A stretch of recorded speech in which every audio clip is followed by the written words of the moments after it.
How's it going, guys? Taylor Johnson checking in here for another week of the Lowdown. I'm in the Freeheel Life shop today. Gonna give you an overview of what's in my bag. So this is kind of my most of the time touring bag. This is the Freerider 24, I think, 22 AVABAG unit from Ortovox. Maybe a little on the small side, but I think I can carry everything I need for that day. So these are definitely more like the kind of day tours. If I was doing something bigger, I certainly might like a bigger pack, but this is gonna be showing you what I carry on a daily basis in the backcountry. So kind of first thing right on top in this nice little helmet net from Ortovox is a brain bucket with the GoPro clip. You know, got to get the point of view shots. I guess other things to note of safety equipment I use personally, I always ski with knee pads and a spine protector. The knee pads, I think, I used to actually not ski with them. I thought knee pads were for just if I'm a knee to ski guy and slapping knees on top sheets, but our owner here at Freeheel Life, Josh, mentioned to me that he skis with knee pads for the fact that he might, you know, on that inside leg hit rocks or stumps or something like that, and that kind of freaked me out, and I got used to wearing knee pads. So I use voile knee pads now. Super stoked on those. The clips they use are a little different. They're not a Velcro, so they kind of just buckle together, so it's not gonna wear out over time. So yeah, helmet, back protector, knee pads on a daily basis. And then we might as well just start. The first thing in the red zipper here is where all the safety equipment is. Obviously skins. I think this is my pair cut to my Freeheel Life 801s. This is a voile skin from a couple years ago. Super stoked on it. It's still holding up. So, you know, if you're looking at any of the new voile skins, like, I definitely would recommend. I mean, they've proven to me to be very, very useful. Next in the safety pocket is, of course, shovel, handle. This is the tele pack from voile. So this is the T handle version. They do make one with the D handle. This one actually just happens to fit better in this bag. So this is like the full size version of the shovel that they make. They make a mini version, but I like the big blade. Hope to not use this a lot, but if I did, I'd like as big a blade as possible. Ski strap, I probably got more in the bag. This is a super useful tool. I kind of got these just littered around in pockets in my jackets and pants, and I usually always got one wrapped around my ski pole. This one just happens to be in the safety compartment. You can use those for a lot of things, whether it's, you know, I mean, you could use it from anything from a tourniquet to just, you know, maybe strapping your boot to a ski if you break a binding just to get home. Probe here, this is another probe from voile. Pretty quick on the assembly there. I think this is their 240 one. They do make a 320 if you're dealing with deeper snow packs, but this is the 240 that I've got in here. Let's see what else is in here. The transceiver. This is the 3+ from Ortovox. I'm pretty stoked on this one. Pretty easy to use, pretty straightforward. Turn it on there, get going here. So that'll go into send mode here after it kind of goes through its little cycle there. Into send mode now. Then I'd be doing some partner checks with my buddies. I can flip this into search mode super fast just by going like that. And I'm searching. Let's see. Nobody's beeping in the shop today. I guess we're not skiing an Avalanche terrain in the ski shop. So that's pretty easy. Make sure to turn that off before that just sits in my bag for a couple days. Don't know when the next backcountry mission will be. Let's see what else is in here. I got a headlamp from Black Diamond. This one's actually pretty slick. It's like adjustable as far as the light. If you press and hold, like, you probably can't tell, but that's dimmer now. And if you press and hold there, it should brighten up. There we go, a little brighter. They do have some strobe functions and stuff like that.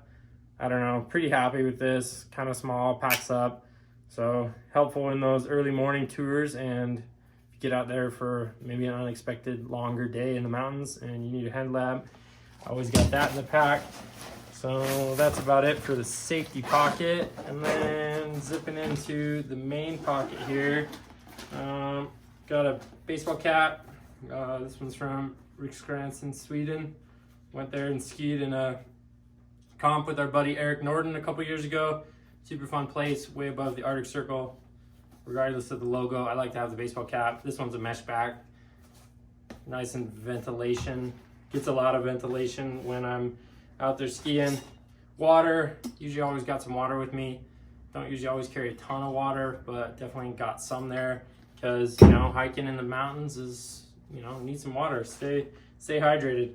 Another ski strap. That one's got our logo on it. You can get those on freeheellife.com. GoPro, gotta get the shots. So GoPro's usually with me. Gloves, extra set of gloves. This is the truck glove M1 Pro, kind of full leather glove. Nice, kind of good price point on these. They do like direct to consumer model, so you can hop on their website and get those. I'm stoked on these gloves. Goggles, let's see. These are the Julbo Aerospace. This has a reactive lens. I'm super stoked on this, so I can kind of use, it's photo reactive, so reacts to light as the day changes. In the highlight days, it's a little brighter. Low light days, a little, I guess, more low light lens. This is a category 1 to category 3. So basically, like, I think category 0 is like clear. So, you know, like night skiing or something. 1 is kind of those low light storm days, up to a 3. And then that's mostly the sunny days. I think they do make a category 4, which is like super bluebird, maybe like, you know, high alpine and glacier travel where you might be getting sun reflecting off a bunch of snow. But for me, that's a pretty everyday goggle. I like that lens. And the coolest part about this goggle is it has this little thing called the Superflow Tech.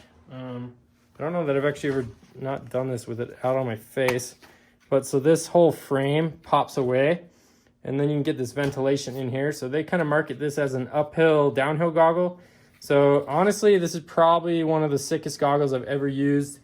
Not only the photoreactive, but I really do like those vents. Actually, you know, even skiing in the resorts here at Alta, we like to do tons of boot packs and side steps, and especially this time of year in the spring when things start warming up, it's really nice to kind of get that ventilation going. So I can keep my goggles on. I don't have to worry about, you know, pulling them up over my helmet to like not have the protection from the sun, from the light, but I can not be fogging these up. I've tried to fog these up. I mean, I've walked straight into the lodge after sweat and skiing, walked straight into the bathroom. I could not fog these up in the super flow mode. So these are definitely a little pricey on the goggle end, but totally worth it in my mind. In here, I think I got another set of just sunglasses. So maybe on those spring tours, might switch to a sunglass. That's another Julbo. I think that's a Beach is the model from them. This one's just a simple lens. This is not one of the reactive lenses, but I like to have the goggles and the sunglasses. That makes a nice combo for me. Extra layer, that's a bit of a little puffy vest. So, you know, if it gets colder or weather changes, or if you get stuck out there longer, nice to have an extra layer. 3 ski straps. First aid kit, probably, to be honest, I don't know that there's anything actually that useful in this, but I just put it in the pack. So if you got any recommendations as far as what else I should put in the first aid kit, I'd be totally open to opinions. Throw some comments down below. That is pretty much it in the bag. Got the Avalanche canister here. So Ortovox uses the canister system. The AVABAG system is super light.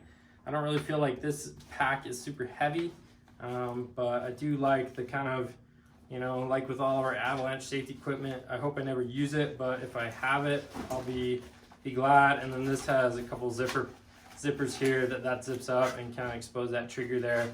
So, you know, when we're traveling and stuff like that, you know, it's that trigger's not exposed. I do have one other pocket here. I don't think I got anything in there now, but kind of nice to have some stuff as a quick access on the hip. But that about does it for my what's in the bag. If you guys got any questions about stuff I use, or, you know, opinions about stuff maybe I should try to put in my bag, I'm totally open to opinions. Thanks for checking out the Lowdown, and we'll see you next week.